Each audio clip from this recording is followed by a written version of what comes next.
ध्यानाभ्यास के लिए कृपया अपने नेत्रों को बंद कर लीजिए। अपना ध्यान अपने स्वरूप पर लाइए। सिर से पैरों तक ये आपका दिव्य स्वरूप है, जो परमात्मा रूप है। इसी में लीन रहना है और अल्पकाल में ही परमात्मा हो जाना है।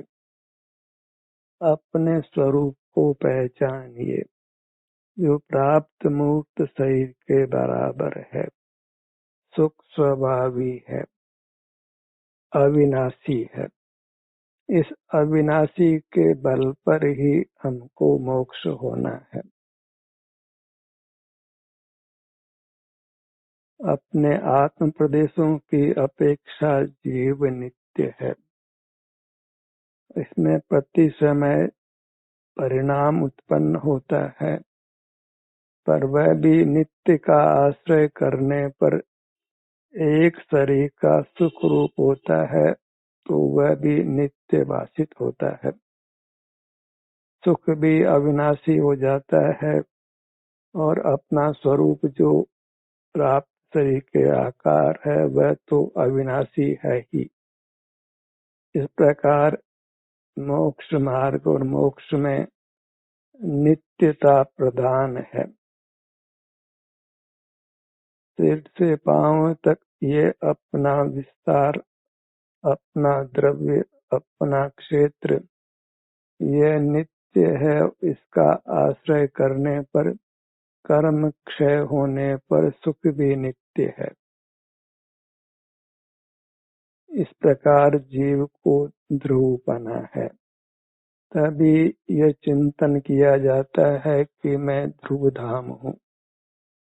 प्रति समय सुख उत्पादव्य होने पर भी वैसा का वैसा ही होने से उसमें अनित्यता भाषित नहीं होती।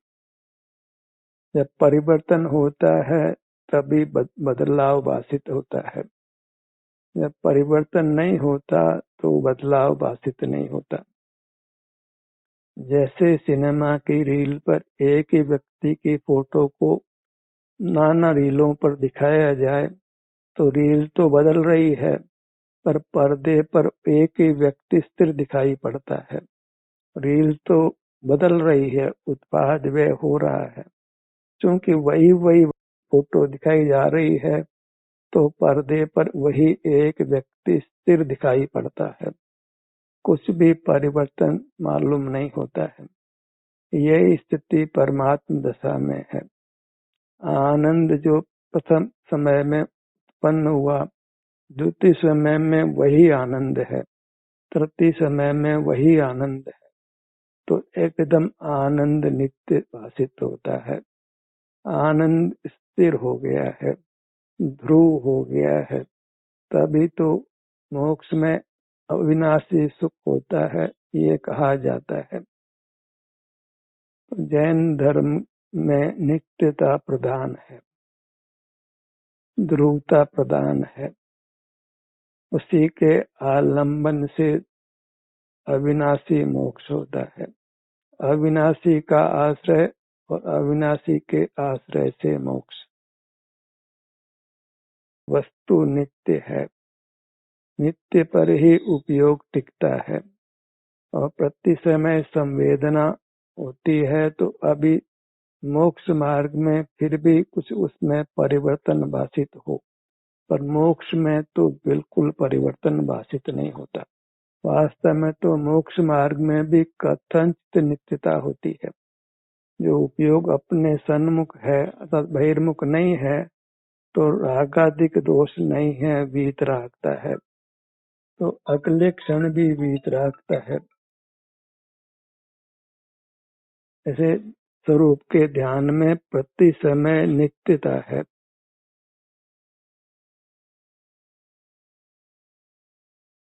कुछ बदलाव भाषित नहीं होता है।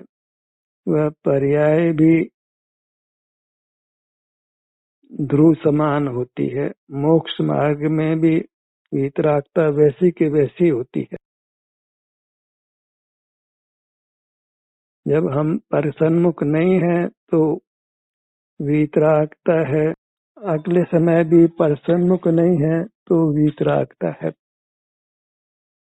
तो वीतरागता ध्रुव हो गई है। असंख्य प्रदेश जो हमारा स्वरूप है वह भी ध्रुव हुआ, और जब परिसन्मुखता नहीं है तो वीतरागता भी ध्रुव है।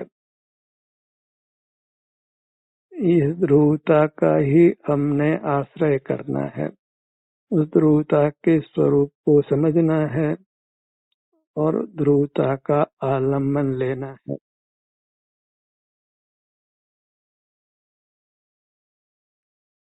तो अपना स्वरूप विस्तार से भी ध्रुव है और प्रवाह से भी ध्रुव हुआ।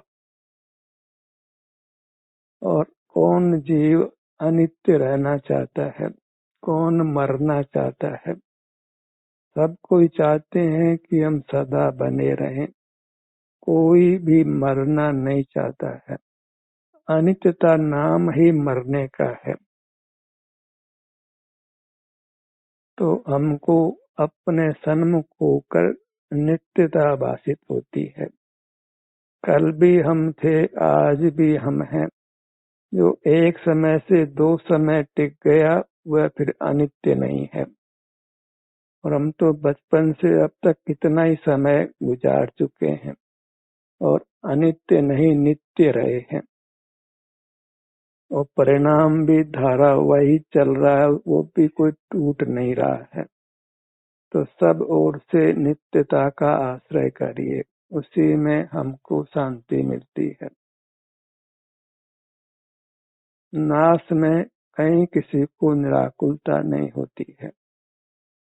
नित्यता का ही बोध रखना है। मैं नित्य हूँ, मेरा सुख भी नित्य है, क्षेत्र भी नित्य है और भाव जो गुण है वो भी नित्य है। अपना द्रव्य नित्य, अपना गुण नित्य और अपना परिणाम भी नित्य का आश्रय करता है। एक शरीर का वीतराग होने से उसको भी नित्यता है। मोक्ष मार्ग में विरल जीव ही होते हैं जो वस्तु के स्वरूप को यथार्थ पहचान कर उसका आश्रय करते हैं। जीव को एक सुख स्वभावी मानने वाले जीव तो लोक में ढूंढे भी नहीं मिलेंगे, क्योंकि विचित्रता देखकर जीव को अनेक धर्मात्मक माना जाता है। पर विचित्रता तो कर्म के संबंध से है। कर्म का संबंध नहीं हो तो विचित्रता नहीं होती है। विचित्रता में आकुलता है, एक रूपता में निराकुलता है। अपने को एक सुख रूप देखो। पांव से मस्तक तक क्षेत्र से अखंडता है, सुख गुण से अखंडता है और सुख वृत्ति ही निरंतर रहती है। तो दो परिणामों में कोई बीच में टूटत नहीं है, तो वह भी एक वृत्ति जानो। द्रव्य से एक, गुण से एक और पर्याय से भी एक देखो तो अत्यंत परिणाम स्थिर हो जाता है। द्रव्य की नित्यता तो है ही, गुण की नित्यता है ही, द्रव्य भी एक, गुण भी एक। और हमने तो ये समझना है कि वृत्ति को भी एक देखो। यह वृत्ति आई, यह वृत्ति गई, ऐसा नहीं देखना है। वहां भी अनेकता देखेंगे तो विकल्प होगा और हमें निर्विकल्प होना है। जो अपने सन्मुख वीतरागता ध्रुव हो गई। हमें परलक्ष्य करना नहीं है, ज्ञेय को विषय बनाना नहीं है, तो रागादिक होना नहीं है, तो वीतरागता ध्रुव हो गई।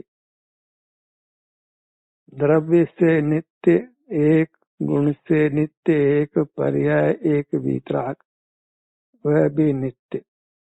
ऐसे एकाग्रता होती है। अनेक के आश्रय से विकल्प होता है। द्रव्य से एकत्व तो हमने जाना, पर वहां भी असंख्यात प्रदेश का विकल्प करेंगे तो विकल्प हो जाएगा। मैं असंख्यात प्रदेशी नहीं हूँ। पांव से मस्तक तक ये मैं एक प्रदेशी हूँ। एक हूँ, क्षेत्र से एक हूँ तो क्षेत्र का नाम प्रदेश है। मैं प्रदेश का विभाग कल्पित नहीं करना है। ऐसे एक प्रदेश, दो प्रदेश, तीन प्रदेश ऐसा वस्तु में है नहीं। वस्तु धारा व पांव से मस्तक तक एक है। तो मैं क्षेत्र से असंख्यात प्रदेश तो कहने भर की बात है। परमाणु सापेक्ष हम अपने को असंख्यात प्रदेशी कह रहे हैं, पर वास्तव में तो हम जितने हैं अखंड एक प्रदेश वाले हैं। प्रदेश माने क्षेत्र ही लेना, एक क्षेत्र वाले हैं। वहाँ नाना पना बिल्कुल नहीं है, नाना पने का बोध होता भी नहीं है। पांव से मस्तक तक ये मैं अखंड एक हूँ, एक सुख गुण वाला हूँ, एक आनंद शांति शांति ही अनुभव में आती है, अन्य कुछ भी अनुभव में नहीं आता है। और जो वीतरागता अभी है वही स्वरूप सन्मुख रहने से वही वीतरागता है, वही वीतरागता है। आगे अनंत काल वीतरागता ही है।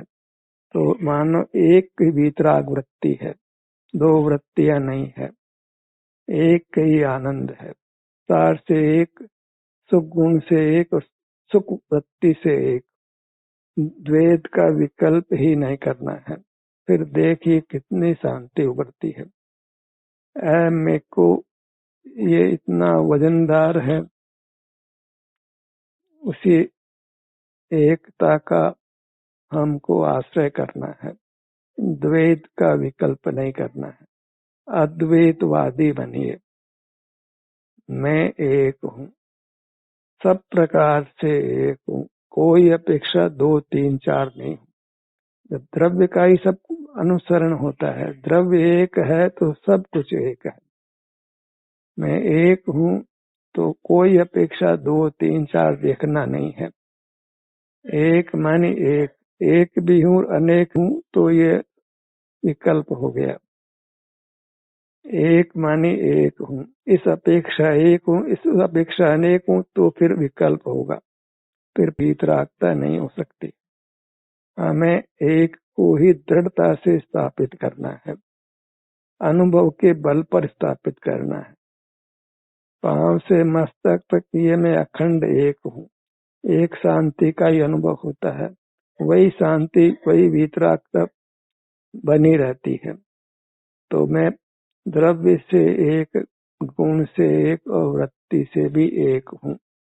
अनेकता नहीं है, अनेकाग्रता नहीं है। जहाँ अनेक का विकल्प हुआ वहाँ अनेकाग्रता हो गई और मोक्ष मार्ग नहीं रहा, आप संसार मार्गी हो गए। हमें एक को ही दृढ़ता से ग्रहण करना है। एक में द्वैत का विकल्प विपरीत हो जाता है। तो विस्तार से भी एक और वृत्ति से भी एक। विस्तार सामान्य समुदाय एक है, आयत सामान्य समुदाय एक है। वास्तु से भी एक, वृत्ति से भी एक हूँ मैं। वृत्तियों में कोई अंतराल नहीं है कि दो कह सके। निरंतर धारा प्रवाह, धारा प्रवाह तो कहने में आता है, अनुभव में तो बस शांति है। काल का परिवर्तन भाषित नहीं होता है कि ये काल गया और ये काल आया, ये ऐसा कुछ भी विकल्प उत्पन्न नहीं होता है। निरंतर एक आनंद, एक आनंद, एक वीतरागता। तो अपने को एक देखो, ये एकाग्रता मोक्ष मार्ग हुआ। सम्यक दर्शन ज्ञान चैत्राणी मोक्ष मार्ग। सम्यक दर्शन ज्ञान चैत्र, ये तीन पना तो हम पकड़ लेते हैं, पर मार्ग कह करके एक कहा जा रहा है वो हम भूल जाते हैं। और एक में समझाने के लिए तीन कहा जा रहा है। वास्तव में तीन रूप मोक्ष मार्ग नहीं है। न सम्यक दर्शन है, न सम्यक ज्ञान है, न सम्यक चरित्र है। वहाँ तो एक शांति का अनुभव है, वह मोक्ष मार्ग है। जहाँ सम्यक दर्शन ग्रहण करेंगे तो मैं सम्यक दृष्टि हूँ, मैं सम्यक ज्ञानी हूँ, मैं सम्यक चारित्री हूँ, पर हमको भेद में जाना नहीं है। जहाँ भेद होगा वहाँ विकल्प होगा। मैं असंख्यात प्रदेशी हूँ तो विकल्प होगा। मैं अनंत गुण वाला हूँ तो विकल्प होगा। अनंत गुण तो है ही नहीं, असंख्यता भी वास्तव में अपने क्षेत्र में नहीं है, एक ही है। और वृत्ति में कहीं अंतराल नहीं है कि ये पहली वृत्ति या दूसरी वृत्ति दोनों को अलग अलग कर दो, ये संभव नहीं। अनेकता हो तो अलग कर सकते हो आप, जैसे जीव और पुद्गल अनेक है तो इनको अलग कर सकते हो। और वृत्तियां सर्वथा अलग अलग हैं तो फिर इनको अलग अलग किया जा सकता है, एक पूरब में एक पश्चिम में, पर ऐसा नहीं है। खुलता हुआ थान में पहला मीटर, दूसरा मीटर, तीसरा मीटर खुलता हुआ भाषित होता है, पर थान तो पूरा एक है। ये एक दृष्टांत मात्र है। वास्तव में काल प्रवाह होने पर भी वह अग्र होने जैसा नहीं होता है, उसके सन्मुख होने जैसा नहीं होता है। जहाँ द्रव्य के सन्मुख हुए, अपने मूर्त के सन्मुख हुए, तो वहाँ भेद का विकल्प होता ही नहीं है। होता है तो फिर अनुभूति नहीं है। जहाँ अनेक का विकल्प हुआ, फिर हम अनुभव से च्युत हो गए। अनंत गुण वाला हूँ, अनंत पर्याय वाला हूँ, भूत है, भविष्य है, वर्तमान है, ये सब ज्ञान का कोलाहल है जो छद्मस्त अवस्था में होता है। मोक्ष में किंचित भी नहीं होता है, और छद्मस्त अवस्था में भी तब होता है जब हम संवेदन से च्युत होते हैं, अपने सन्मुख नहीं ठहर पाते हैं, तो विकल्प हो जाता है। विकल्प तो जीव का स्वरूप ही नहीं है, जीव निर्विकल्प स्वभावी है। एकत्व को ही हमने भाना है, मैं एक हूँ, और असुचि भावना भाना है तो मेरा शरीर सूची है, मैं शरीर हूँ, पांव से मस्तक तक इसको शरीर संज्ञा है। इसमें नाना पुद्गल परमाणु भरे हुए हैं, उसको शरीर का ना व्यवहार है, सो अभूतार्थ है। पुद्गल मात्र असुचि है, केवल शब्द धातुओं से बना हमारा शरीर असुचि नहीं है। परमाणु मात्र, पुद्गल मात्र असुचि है। सुचिता सुख स्वभाव से होती है, और पुद्गल में वह नहीं है, इसलिए पवित्रता नहीं है। पावनपना सुख को है। जहाँ सुख नहीं है तो वस्तु का होना नहीं होना कोई मतलब नहीं रखता है। जीव को उत्तमता किस लिए है? क्योंकि उसको सुख का अनुभव है। सुख का अनुभव नहीं हो तो हमको कहाँ उत्तमता है। जब पुद्गल को सुख का अनुभव नहीं है तो पुद्गल को उत्तमता नहीं है। सूचीपना अर्थात उत्तम होना, असुचिपना माने उत्तम नहीं होना। क्योंकि पुद्गल सुख स्वभावी नहीं है, इसलिए पुद्गल उत्तम नहीं है, सूची नहीं है, माने असुचि है। सूची का अभाव असुचि है। सूचीपना सुख को लागू पड़ता है, ज्ञान को भी सूचीपना लागू नहीं पड़ता है। ज्ञान तो इंद्रिय ज्ञान रूप है, वो तो प्रकृति संसार का हेतु है। अपने मूर्त वह सूची है, आनंद रूप है, परमात्मा रूप है। इसके अलावा परद्रव्य को सूचीपना लागू नहीं पड़ता है, क्योंकि वहाँ के आश्रय से सुख नहीं है। वास्तव में तो जो परमात्मा हो गए हैं उनको भी सूचीपना लागू नहीं पड़ता है। उनसे सूची होते तो दुर्गति क्यों होती है? पर लक्ष्य से दुर्गति होती है। अपनी मूर्त ही एकांत सूची है।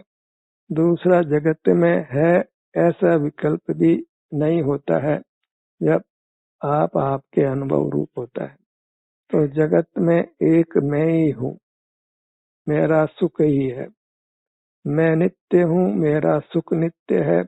इसके अलावा कोई संयोग में अनित्य है, उसका विकल्प ही नहीं है। तो अनित्यता का विकल्प ही नहीं करना है। एक नित्य का धारा प्रवाह अनुभव होता है, नित्य का विकल्प नहीं है, पर नित्य का आश्रय है। और संयोग में जो वस्तु है वो तो पर होने से और संयोग रूप होने से उसकी नित्यता नहीं है। तो आज संग में है, अगले पल नहीं है। और जो नित्य नहीं है, संयोग रूप है, उसको पावनपना नहीं है, क्योंकि उसके आश्रय से सुख नहीं है। सुख स्वभाव से सूचीपना होता है, जिसके आश्रय से सुख होता है उसको सूचीपना है। क्यों? कारण कि हम सुख चाहते हैं, तो सुख का आश्रयभूत पदार्थ हमारे लिए पावन है, सूची है, परमात्मा रूप है। अन्य पदार्थ सुख का साधन नहीं होने से हमारे लिए प्रयोजनभूत नहीं है, पावन नहीं है, सूची नहीं है। उसका विकल्प करते ही आकुलता होती है, तो उसको दृष्टि से ओझल करना है, वही जिनेंद्र होना है। जिनेंद्र परमात्मा को पर प्रकाशकता तो दूर रहो, पर का विकल्प नहीं है। पर प्रकाशन होना ही विकल्प करना है। स्वरूप के आश्रय से जीव निर्विकल्प होता है और पर के आश्रय से नियम से विकल्प होता है। पर प्रकाशकता का अर्थ ही सराग होना है। परमात्मा सराग नहीं है, वीतराग है। वहाँ पर का कोई विकल्प नहीं है, पर का कोई बोध नहीं है, केवल आनंद है जो नित्य है। विस्तार भी नित्य है और विस्तार में जो सुख का संवेदन है वो नित्य है। विस्तार है वह सुख ही है और वह सुख निर्विकल्प है।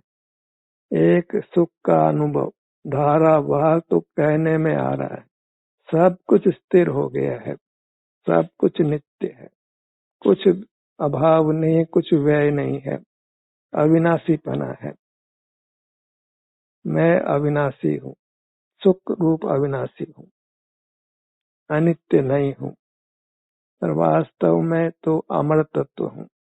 यह अपना शरीर जो अमूर्त है, हमारा स्वरूप है, वह अमर है और इसका अनुभव करने से ही पर्याय में अनित्यता का बोध समाप्त हो जाता है। मैं पांव से मस्तक तक विस्तार को प्राप्त जो यह शरीर है वह मेरा है, तो फिर इसी की भावना होती है, इसी का आश्रय होता है, इसी में एकत्व करना है, इसी में ममत्व करना है, तो सहज ही इसमें वृत्ति ठहर जाती है। वृत्ति अलग है, भाषित नहीं होती है। फिर ये चिन्ह मूर्त परमात्मा ही है और कुछ नहीं है, और वह परमात्मा आनंद रूप है, तो आनंद के अलावा कुछ नहीं। तो मैं आनंद हूँ, आनंदम मम स्वरूपो हम, मेरा स्वरूप आनंद है और कुछ नहीं है, द्वैत नहीं है, और वह आनंद नित्य है, अविनाशी है। मैं अविनाशी आनंद स्वरूप हूँ और ये अनुभव के बल पर विकल्प है, वो सम्यक हुआ। अनुभव के बल पर ही सम्यक ज्ञान होता है, उस विकल्प को घोखना नहीं है। वो आया और आकर चला जाए, लेट इट गो, और आनंद को रहने दो। जो सम्यक ज्ञान रूप विकल्प हुआ उसको भी लेट गो, अपने आनंद रूप रखो। आनंदम ब्रह्मणो रूपम। ध्यान का ये सत्र यही समाप्त होता है।